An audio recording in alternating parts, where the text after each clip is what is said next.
Breakup एक प्रियकर. त्या दिवशी रात्री तिचा अचानक मेसेज आला. मला खूप बरे वाटले. मी विचार केला कालचे भांडण ती विसरली असेल. पण माझ्या विचारांचा चक्काचूर झाला. कारण तो ब्रेकअपचा मेसेज होता. तो वाचल्यावर मी जास्त मनावर दडपण न घेता लगेच रिप्लाय केला, चालेल. तिला माझा रिप्लाय बघून हेच वाटलं असणार की मला काहीच फरक पडत नाही तिच्या जाण्याने. पण तिला काय माहीत माझी काय हालत झालेली. मनातून मी खूप खचलेलो. रडू तर येत होतं, डोळ्यात मात्र दिसत नव्हतं. चेहरा कोरडा होता, पण मन मात्र भिजत होतं. एवढा वेळा तिचा एकही रिप्लाय आला नाही, म्हणून मी झोपण्याच्या तयारीत होतो. तेवढ्यात पुन्हा एक मेसेज माझ्या इनबॉक्समध्ये आला.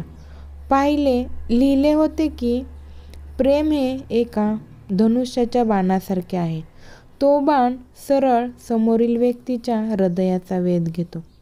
हा बाण हृदयात घुसताना काहीच वाटत नाही, पण काढताना मात्र अतोनात यातना देऊन जातो. तिचा मेसेज वाचून कळले की तिला खूप दुःख झाले आहे. पण तिला झालेल्या यातना मलाही झाल्याच होत्या.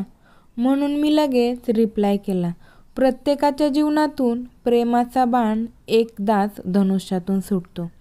माझ्याकडूनही सुटला, पण तो निष्फळ ठरला. एकदा सुटलेला बाण कधी पुन्हा येतो का? त्यानंतर तिचा कधी कॉल, मेसेज, रिप्लाय नाही आला. आणि मी सुद्धा तसा प्रयत्न कधी केला नाही. कुणास दुखवू नये उगाच. गंमत म्हणून बरंच काही गमवावं लागतं किंमत म्हणून. तात्पर्य, प्रेमाच्या त्या बाणाला नेहमी हृदयात जपून ठेवा. कारण काढण्याचा प्रयत्न केला तर मिळतात त्या फक्त यातना.